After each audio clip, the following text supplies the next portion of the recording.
flation in Latin America. Is that happening right now? Well, today we discuss.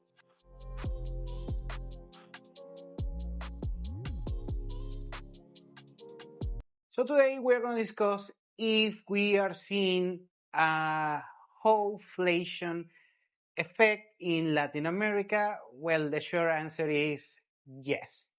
And I'm going to try to explain why. Well, the first thing is define what is flation on the first place. This is just a particular funny term from social media that combines basically economics with dating.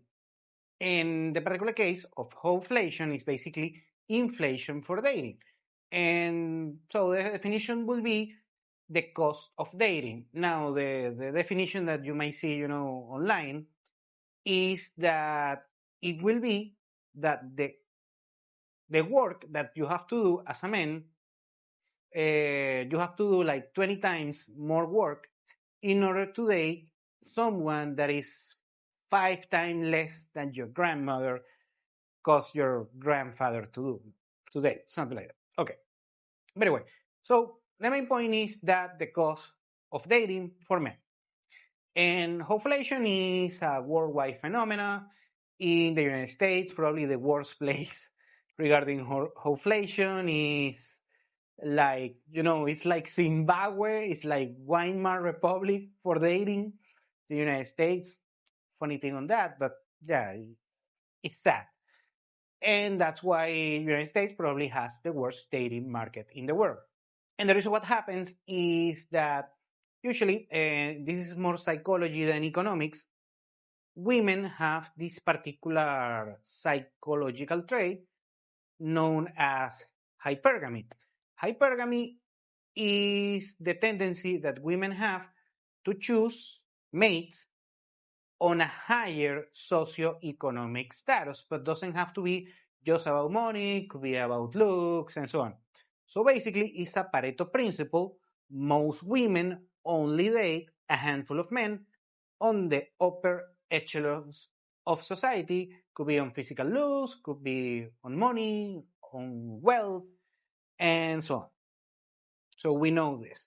For instance, in the United States, what happens is that women over there only, in every place in the world, women only look up. So they only see the range, the radar for dating is just the top 5%, 10% of men, something like that. So the average women, I'm talking the average women, they want to date the men that are millionaires, very good looking, they're very tall, and so on. So cool on that regard. So basically, 90% of females in the United States, they are dating 10% of the men. Something like that. It's a Pareto principle, yet again. Okay, in Latin America, what happens is, yet again, also happens this particular hypergamy. Women have the hypergamy every place in the world. That doesn't change. What the thing that changes in other parts in the world, outside the United States, outside Western Europe and Australia, places like that, what changes is the economy and the socioeconomic standards. So, for instance, in the United States, the threshold, usually just for the sake of conversation, that you have certain socioeconomic status is making over $100,000 per year, the 6 figures. Very good on that. Well, in other part in the world, let's say a random country in Latin America, making $30,000, $40,000 per year, you will have arguably a better standard of living than making $100,000 in the United States. And of course, this inflation is compounding like real inflation, actually. And what happens is that right now, for instance, in the United States, $100,000 is not enough. In order to be successful dating, you have to be do 1 million, 2 million, 5 million. And actually, there are a bunch of dating podcasts in the United States where average women answer that the men that they want to date, 5 million makes 10 million per year, something like that. Well, in Latin America, it's not going to be the case regarding those numbers. But still, those numbers are going to be significantly higher compared to the average income within that particular country. Let's say in Latin America, just for the sake of the conversation. And of course, there are other factors like the height of a man. Women like to date men that are they have a significant height. Well, in the United States, they don't use the metric system, and they have another system, the particular English system, I don't remember, with the feet. So in the US, women like to date men that are 6'5", something like that. Now, not every man in the US is tall, but they are more prone to be tall in the US. So women like to date these guys that could be on the NBA or something like that. And those are the minimum standards that happen over there. Very good on that. Anyway, in Latin America, it's not going to be the case. In Latin America, basically the rule of thumb is being on the north of 180. That is not that tall. And you can be 170, I think it's okay, depending also on the country in Latin America. So cool on that. So the standards are less compared to the United States. Now, the issue with Latin America is that women in Latin America, the most important thing for them is the pursuit of status. Now, it's important for every female, but on the global perspective, but in Latin America it's worse because, unlike, for instance, compared to the United States and Colombia, in the US, you have a lot of synergy opportunities.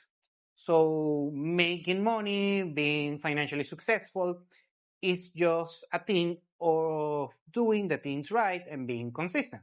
In Latin America, it's not going to be the case. Only a handful of people have access to opportunities, socioeconomic opportunities. And it's sad, but it's the case. So projecting social status is more important in Latin America than the United States, on average. And what happened is women are very social beings, so they pursue even further the particular socio-economic level. Now, what happens also in Latin America is that the levels of social status are different compared to the United States, because in Latin America, they base it a lot regarding which car do you drive or which neighborhood do you live, and so on. They don't have these metrics of making 100,000 or 200,000, something like that. The metrics over there are more intangible, that maybe you cannot measure in numbers, but certain things give you more status. Now, the game changer regarding flation in Latin America have been social media and certain apps. Yeah, we're going to address that. Let's go with social media. Women like to use Instagram a lot. That's the most popular social media in Latin America, especially amongst females. And actually, there is a study, a neuroscience study, that women, the brain of a female works when they are using Instagram.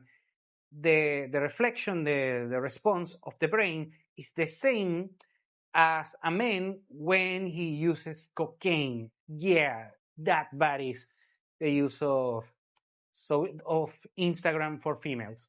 So in Instagram, women, especially in Latin America, I'm going to focus in Latin America, especially the younger ones, they see a lot, aspirational lifestyle, yachts, fancy travel, fancy dining, certain purses and things like that. And women want to pursue that. Cool on that.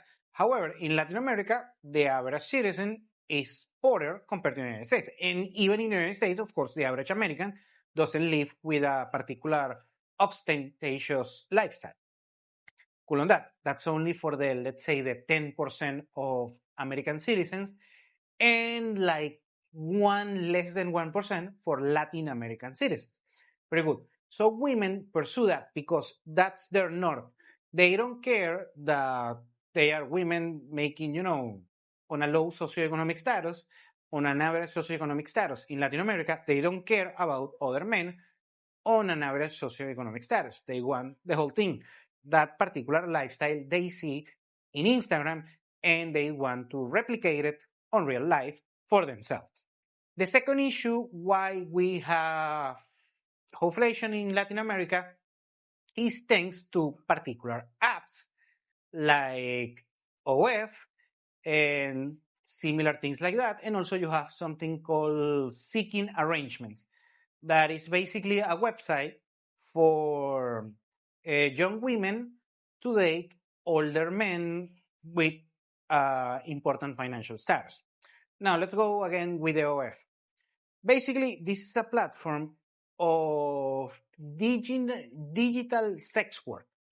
Let's put it like that. So women on these particular platforms, they basically get paid for doing little job like showing pictures of themselves in underwear, things like that. Okay. Well, anyways, basically it's a form of you know digital sex work, and women receive a bunch of money for that. So basically, women, what they are doing right now is, by the way, it's a cohort of women, not all, but is more prevalent on the younger ones, sadly, is that what they're doing is trying to basically generate income using some form of sex work in order to, try to pursue that particular lifestyle. And also, you have a bunch of men in Western world, but a handful of Latin America, but most of them are in the Western world, that on a colloquial term, they are known as Sims. And this particular man, a Sim, is a man that gives money without receiving any kind of value for a female. So basically, they do something for nothing. So right now, Latin American women are learning that many men in the West and a handful of them in Latin America, they can monetize from these particular men with providing little to no value to those particular men. And number three is that women that do not engage on these particular, platforms and applications, also what they do is somehow become more of a, let's say, aspirational dater, to put it like this. Regarding that, usually for instance, they date older men in order to take pictures in yachts or private planes and things like that, or date men that maybe they share a particular man that is very good looking with a lot of status and take pictures with this particular guy, but this guy doesn't have any particular relationship with them. But the main point is of this aspirational dating, they don't care about the relationship, they just care about the perceived value of dating a particular man and getting a particular result that doesn't involve engaging on a romantic relationship. For instance, a man that owns a yacht, owns a plane, or maybe is famous, at least on a local level. So on that particular regard, these particular men in order to get something out of it that is not a romantic relationship. And yet again, like in the regular inflation, supply and demand, bad money chases good money. What happens is that there is more scarcity in order to date women that do not pursue this particular, all profession work one way or another. I don't judging if that's your case, but it's more prevalent right now. I'm talking on the percentage of the population. So that percentage of the female population that they do not engage on this particular, all this profession, still big, but is shrinking percentage-wise. Yet again, less supply, more demand. So these, let's say, quality women, the percentage is reducing year by year in Latin America. Slowly but steady, well, maybe not as slowly. And what happens is less supply of eligible bachelorettes for dating long term, and more demand that you have both from the West and also from the local men in Latin America. Therefore, you have inflation. In this particular case, flation. Thank you for watching Continental Insider. Please like, share, and subscribe. Follow us on social media. And if you want to work with us, continentalinsider.com. Thanks again, and have a nice day.